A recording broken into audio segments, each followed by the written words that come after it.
My name is Lieutenant General Jan Hewley. I'm the President and CEO of the Marines Memorial Association and Foundation. And tonight we're here to honor the memory of the Korean War. We've got a number of distinguished visitors here, and I'm not going to point them all out to you, but we've got our chairman of the Marines Memorial Foundation, Barry Graham, here. And you'll notice that tall, good-looking Marine Corps officer there. That's Major Clinton Hall, and he is the commanding officer of the recruiting station of San Francisco. Yay, how about that? He asked if he could come tonight because in the Marine Corps you recruit by the month, and he's getting a little short at the end of the month, so he's looking for somebody with some combat experience. Actually, he's looking for a flutist and a clarinet player. He's still got to make those. So if you're interested or you know someone wants to play the flute or the clarinet in the Marine Corps, please see Clint after this. First off, I want to remind everybody, silence your cell phone, okay? There's a $100 fine if you get a call while in here. Look at everybody grabbing their phones now, double checking. Marines Memorial, 501c19, veterans nonprofit.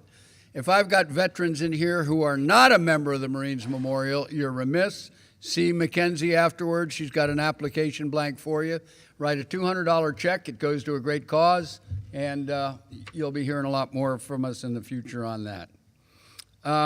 It's my honor to introduce our moderator tonight, Don Reid, one of the legendary supporters of the Marines Memorial Association. Last year, Don moderated the Korean War panel. It was one of my first events that I got the opportunity here. He did such a wonderful job in moderating that. And one of the participants was a corporal by the name of Wally Stewart. Wally, raise your hand back there.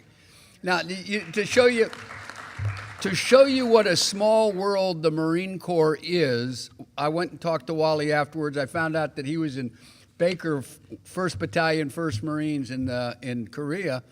My dad was the company first sergeant of that, and lo and behold, they served there together. So, what a small world, So I feel like I'm vested in this outfit here with a relative over there. Thanks for doing that. So after that event, when we started planning for this one, I went to Don and I said, "Sir, what do you want to do for this one?" He said, "I want to do something different. We've been commemorating the battles, and part of our mission here at the Marines Memorial is to commemorate, to educate, and to serve." So he says, "We've been commemorating and educating the public on our battles and everything. I'd like to do something different this year." And I said, "So what?" He said, "I'll take care of it." So not only did he conceive the idea for tonight, he arranged for it, he put it together, and through his generosity, he's made a donation to support this. Now, we're always looking for donors to help support these events, but Don has always come through for us, and he's taken care of tonight as well. He conceived it.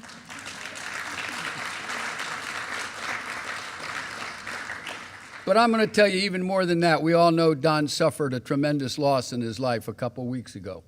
So I went to him and I said, "Sir, you don't have to do this. We'll work around it." And he said, "No, I'm going to accomplish my mission, and I'm going to do it under some hard circumstances, like a good Marine Corps sergeant, a combat veteran, and if that doesn't show intestinal fortitude and coming out here tonight and taking care of this, I don't know what does." So a special round of applause.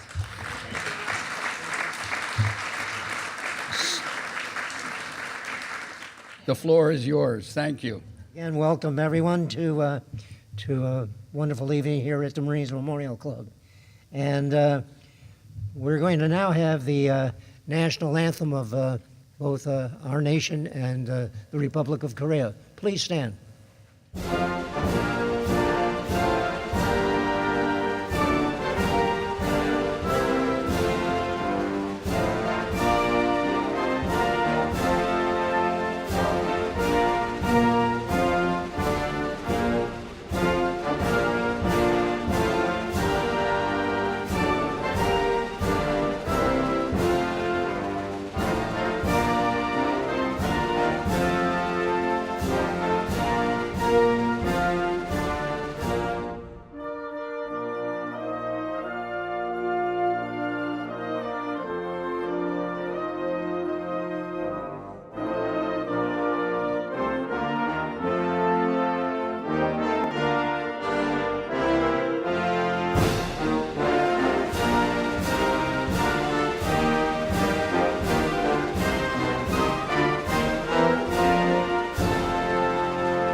It is truly an honor to introduce this gentleman, a distinguished diplomat, and he's a graduate of the Hankook University of Foreign Studies in Seoul, Korea, and he went from there to attain a Master of Public Administration degree from the Seoul National University.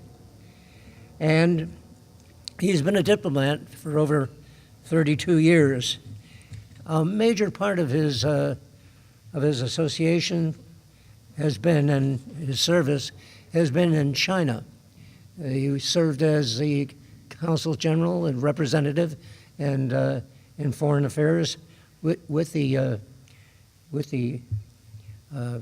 Republic of Korea, serving in China. He speaks Chinese, literally, and well, and he has a distinguished background in that capacity.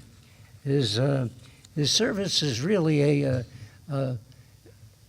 representing a great accomplishment, because you can be sure the Republic of Korea would only send their very best to be here in San Francisco.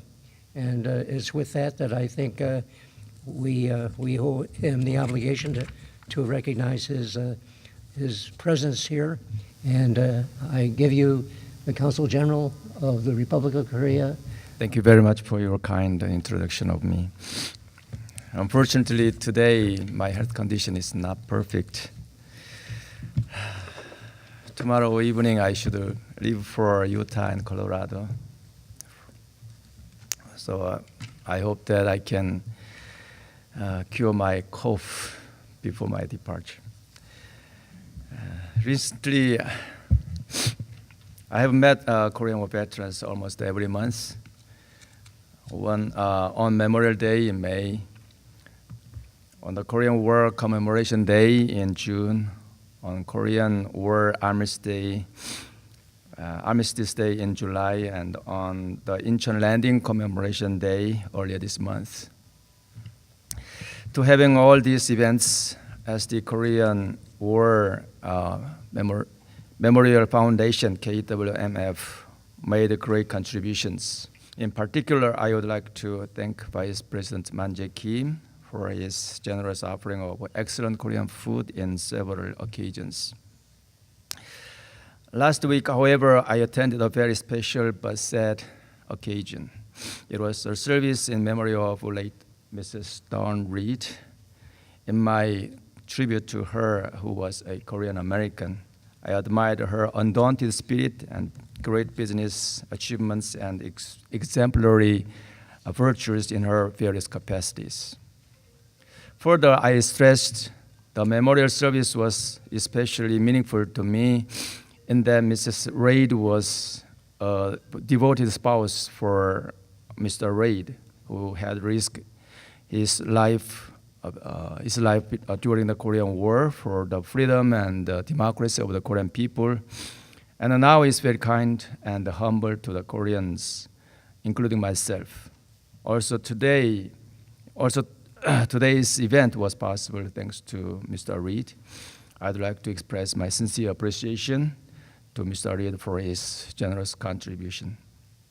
And also I would like to thank Jan Hooley, president of the Marines Memorial Club, for the same reason. Ladies and gentlemen, ever since I assumed my duty as Consul General last December, I have met many Korean War veterans. Whenever I met them, I have conveyed heartfelt gratitude of the Korean people for their wartime devotion and sacrifices. So far, I have awarded Ambassador for Peace medals to a total of 112 Korean War veterans in 20 different places. In addition, our consulate launched an official Facebook page to honor the Korean War veterans. In a moment, Deputy Consul General Jimin Kim will demonstrate it to you on the screen. If you want to share with the public your commemorable things related to Korea, please send them to our consulate so that we can post them on our Facebook page. I believe this is a kind of priceless present for Korean War veterans. Besides, I have explained to them about the Korea Revisit program sponsored by the Korean government and joined the Korean communities in offering them Korean meals. Tomorrow, I'm going to Utah and Colorado to award Ambassador for Peace medals to 36 Korean War veterans. I will continue with this mission during my term. Ladies and gentlemen, I know you feel sad and sorry about many of your fellow soldiers who fell during the Korean War and remain buried in North Korean soil. In this regard, we expect the June 12 Singapore summit between the US and North Korea to expedite the repatriation in more than 65 years of their remains back to their families. Until now, 55 remains have arrived in Hawaii and are undergoing identification process. The US and North Korea continue to cooperate to locate and excavate remains of estimated 6,000 missing US soldiers in the North. The September 19 Inter-Korean Summit was another step forward. Both parties agreed to jointly conduct a pilot project next spring to excavate the remains of fallen soldiers in a designated zone near the military demarcation line. We estimate some 200 US soldiers' remains are buried in that area. 65 years have passed since the armistice agreement was concluded. We firmly believe this humanitarian project should continue regardless of how political relations are among South Korea and North Korea and the United States. I think there are other things you want to see on the Korean Peninsula today. 3 things: North Korea's denuclearization, the two Koreas' peaceful unification, and reconciliation between the US and North Korea. The governments of South Korea and the US are currently exerting a great deal of efforts with patience to achieve all of these goals. The top leaders of South and North Korea have held 3 summit meetings this year, and working level meetings ensued to implement their agreements in various fields. The US government welcomed the achievements that President Moon has harvested in his recent visit to Pyongyang, particularly on the progress in denuclearizing the Korean Peninsula. Our two governments share the view that President Moon has contributed to a great deal to resumption of the negotiation between the US and North Korea. Now the second meeting between President Donald Trump and Chairman Kim Jong-un is awaited in the near future when conditions are met on North Korea's denuclearization issue. State Secretary Pompeo visited North Korea 3 times and is expected to meet with his North Korean counterpart in New York soon. Negotiators from the United States and North Korea are also expected to meet in Vienna, Austria in a few weeks to discuss the details of the denuclearization issue. We all hope officials of both sides will meet as soon as possible and make progress in the issues of denuclearization and the US-North Korean relations. I'm confident this will bring a win-win-win result to both Koreas and the United States. On the other hand, Korea and the US held another summit meeting just yesterday in New York, and their foreign ministers will have a separate meeting. As the US State Department spokesperson said, the coordination between our two governments is in good shape. They are fully aware of the importance of close coordination between them on a road to denuclearizing North Korea and settling peace on the Korean Peninsula. More than anything else, making meaningful progress in complete denuclearization of the Korean Peninsula is essential for peace and cooperation between the two Koreas, as well as improvement of the U.S.-North Korean relations. Our assessment on this issue for now is that North Korea is moving slower than many expected.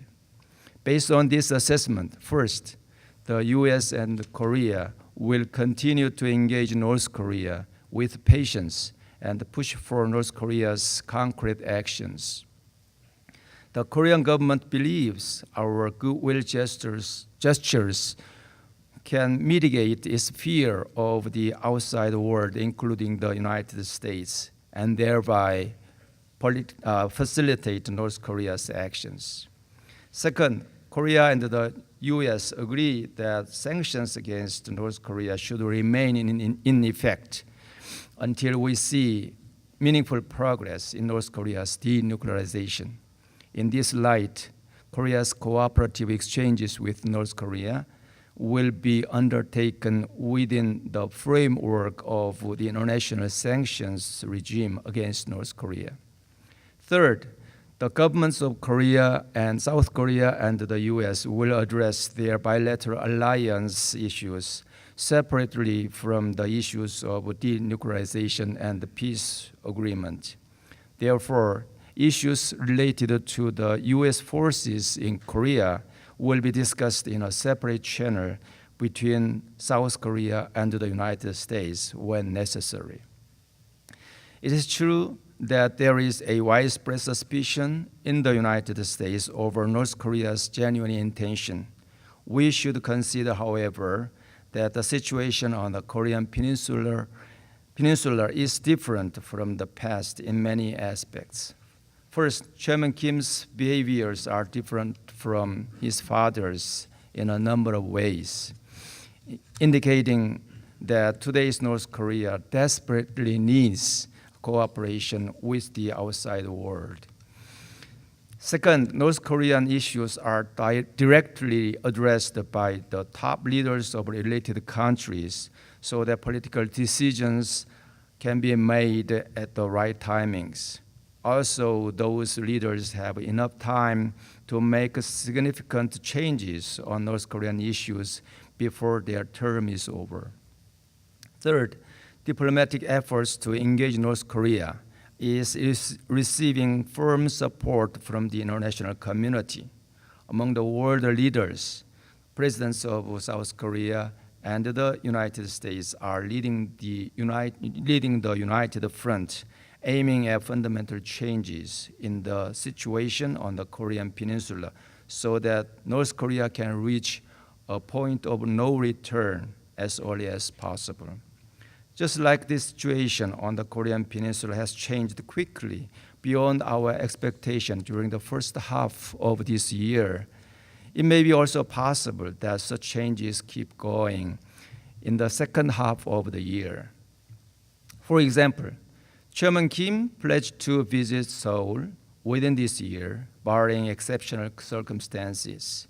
Then he will be the first North Korean leader visiting Seoul since 1945.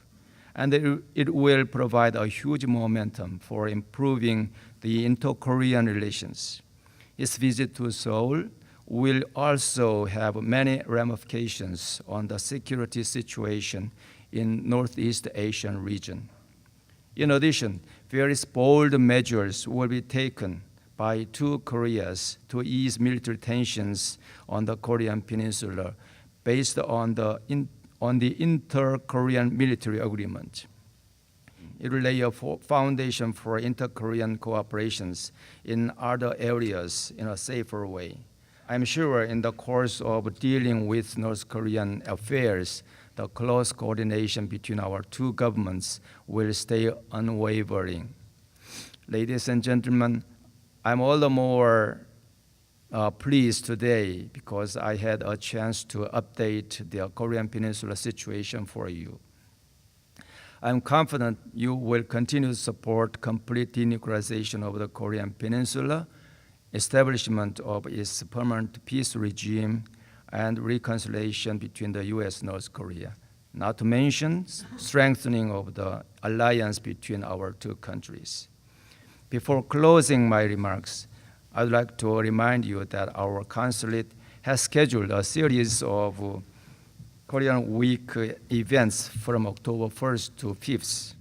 In particular, on the late afternoon of October 3rd, Korea's National Day reception will be held in War Memorial Veterans Building on Van Ness Avenue, and followed by cultural events where many talented Korean artists will perform. Thank you very much for your. How many South Korean soldiers were missing after the Korean War, and how many are still missing? Are South Korean soldiers' remains being returned? Exact statistics can be found on the internet, but rather I know how many U.S. soldiers were missing during the Korean War. So as I said, 6,000 U.S. soldiers remain buried in the North Korean soil so far, and definitely more a larger number of Korean soldiers still are missing. And I know about 500 Korean soldiers who served in the Korean military during the Korean War still be kept in North Korea. So that is one issue which has been dealt with between South Korea and North Korea. Thank you. What is Kim Jong-un's motivation for denuclearization? Just touch upon the background where North Korean leader is seeking denuclearization at the moment. We think that North Korea desperately needs the cooperation from the outside world. So far, North Korea has suffered a lot from their efforts to develop their nuclear weapons. The biggest cost was their economic impoverishment. So North Korean leader now wants to obtain his legitimacy of control the country from developing its economy. That is one of the reasons we are thinking about why. Are the Ambassador for Peace medals still made from recycled, melted down barbed wire from the Korean War? Yeah, that's correct. Yeah, it was made of the metal we got from the barbed wire, which we got from the demarcation line, military demarcation line. Will the North Korean people actually be able to integrate back into the South Korean society after being brainwashed for more than 50 years, assuming President Trump is successful in creating a reunification with the South? It would be very hard a task for South Korean people to accept the North Korean people into the Korean society. As you said, they have been indoctrinated into the socialist society, and they have worshipped the supreme leader. So the social system is totally different from ours. But we should do that, and the Korean people will. I think the Korean people have the sufficient patience to,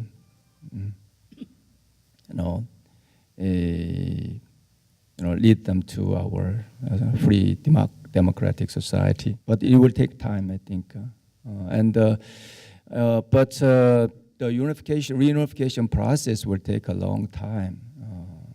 Nobody in South Korea expects that process to be finished very soon.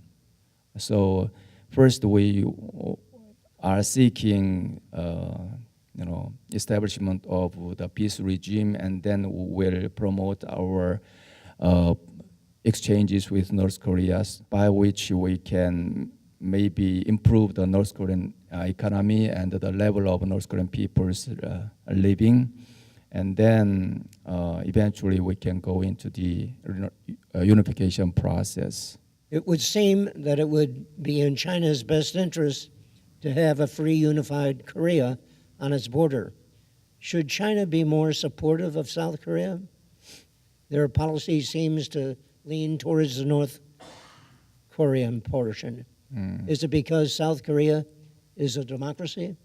I have focused on China affairs, including China-North Korean relations for a long time.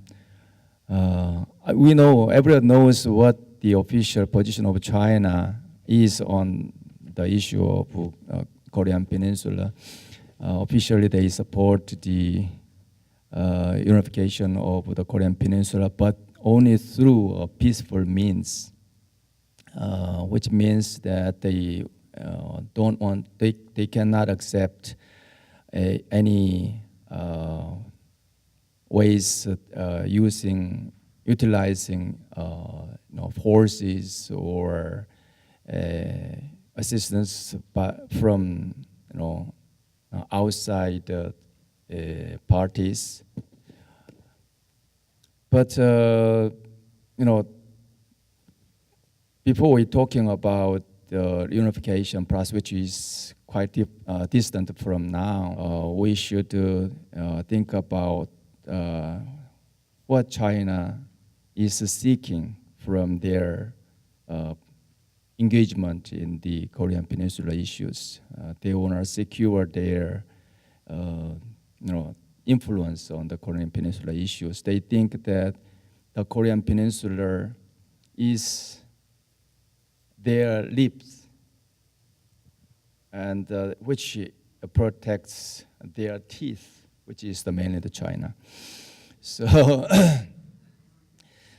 first of all, for this reason, first of all, they want to see very stable Korean Peninsula, and for this, they don't want to see any disturbances take place on the Korean Peninsula. And part of their goal is to expel the U.S. military presence from the Korean Peninsula. They consider the U.S. forces in the Korean Peninsula as a potential threat to their national security. So it would be a very problematic issue in the future among three countries, I think, among three countries which included the US and China and the South Korea. But on the course of negotiations on the North Korea's nuclear issues, China wants to involved with the process, and there are many specific issues to be tackled among the participants in the negotiation, and I believe that China, North Korea and China share many common strategic interests, while South Korea and the United States share many common strategic interests. So that's why some experts don't want to see China directly engage in get into the denuclearization process for the Korean Peninsula. Last question. What does the average citizen of South Korea think of having U.S. troops continuing to be stationed in Korea? Yeah, as I said, this issue should be dealt with between the U.S. and South Korea. So this is a totally separate issue from North Korean denuclearization. And so far, as the current government under Moon Jae-in presidency wants to continue to strengthen the U.S.-South Korean allied relationship. And but in the future, what would happen? What would happen to the U.S. forces in South Korea? It depends on the situation that will unfold in the future. Even the U.S. Strategists say that the nature of the U.S. forces or its size will undergo some changes in the future, depending on the situation. So that issue should be discussed in the future, depending on the situation unfolding on the Korean Peninsula. And in Korea, there are some national security experts saying that China would be a potential future threat to South Korea's national security. So that element would be also considered in deciding South Korea's opinion on the U.S. forces in Korea. Thank you very, very much, Consul General Park.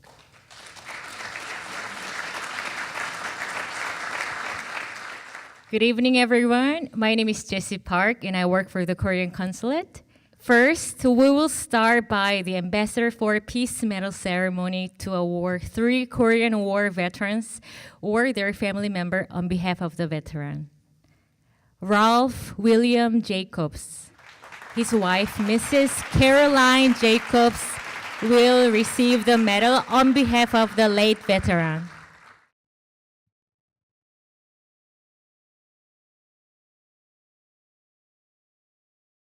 The certificate of this medal says that it is a great honor and a pleasure to express the everlasting gratitude of the Republic of Korea and our people for the service you and your countrymen have performed in restoring and preserving our freedom and democracy. We cherish in our hearts the memory of your boundless sacrifices in helping us reestablish our free nation. In grateful recognition of dedicated contributions, it is our privilege to proclaim you an ambassador for peace with every good wish of people of the Republic of Korea. Let each of us reaffirm our mutual respect and friendship that they may endure for generations to come. Minister, Patriots, and Veterans Affairs, Republic of Korea. Thank you very much.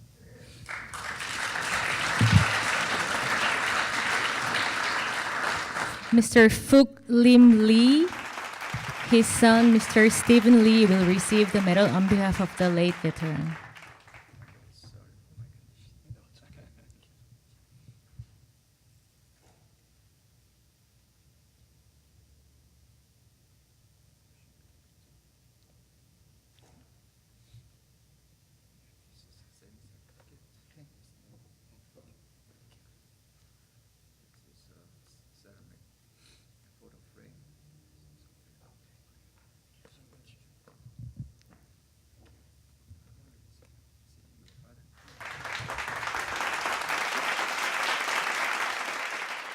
Mr. Stephen Wong.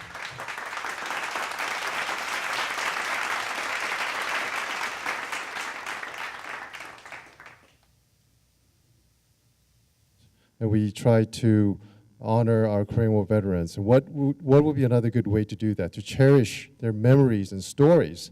That's something that we should do. And what could we do to help out on that? And the idea came up with a digital platform, which is the Facebook page, which can be something that everybody can log on to and then share the stories and memories of the Korean War, of the veterans. So veterans can also send us the photos that we can post on as well.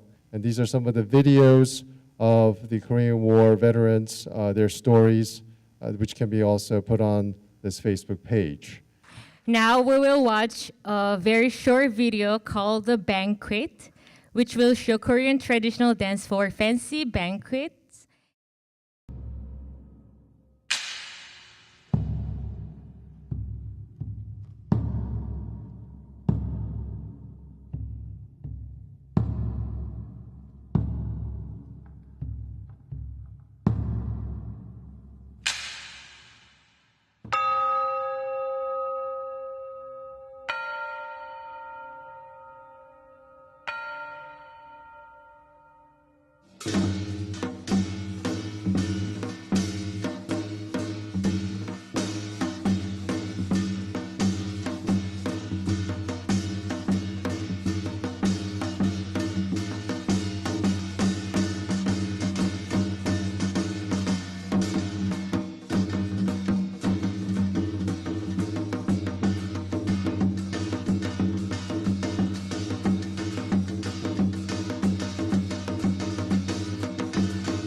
It's a very special song for many Korean War veterans. You would recognize this song. And I know it's also one of Mr. Donnery's favorite songs, Korean folk song, Arirang.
Right? Yeah? You know the song?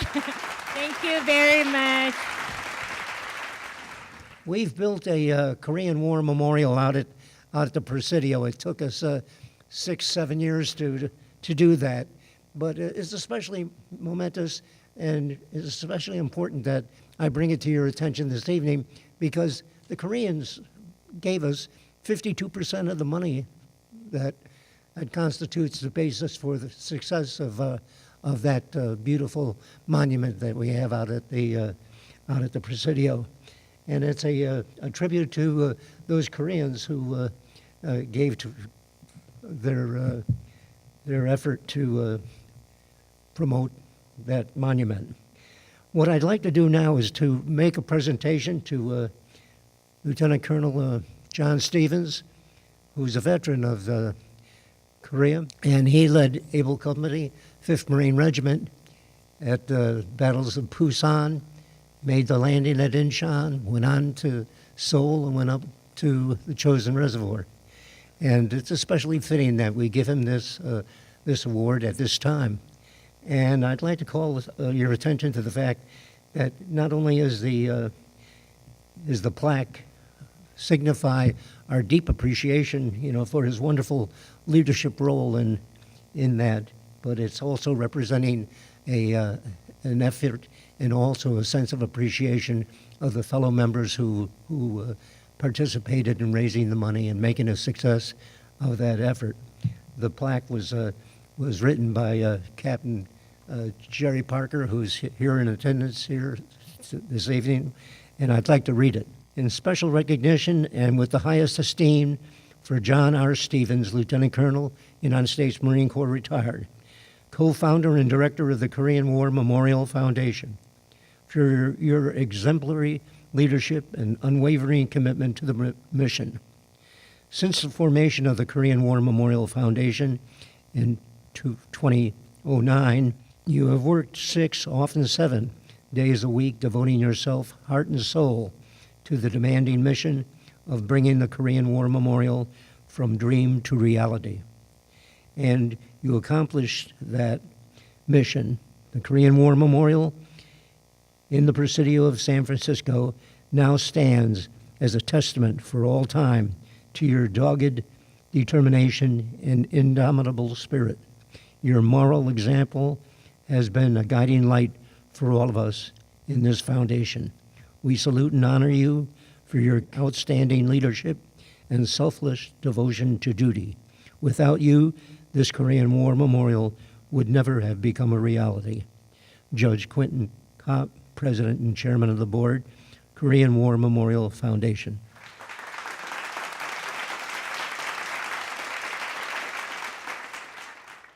Thank you, ladies and gentlemen, and thank you, John Stevens.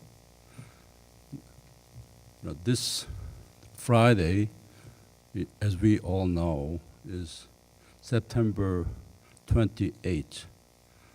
That's the day our soul had a liberation after a few months of occupation by communist troops. So John and other soldiers under the General MacArthur had a landing in Incheon, and we had the liberation. And we are so thankful to John Stevens. And we are forever thankful to Korean War veterans. Without their sacrifice and contribution, Korea will not be able to, live a life, wonderful life, and achieve the miracle of Han River. I'd like to call your attention to the fact that Manjae came here as an immigrant after graduating from high school and serving 2 years in the Korean Army, and he came up to this country. He had $5 in his pocket. Today he owns 13 restaurants and employs over 300 people, and he's a smashing success. And thank you all for your attendance, and God bless America, and God bless the Republic of Korea.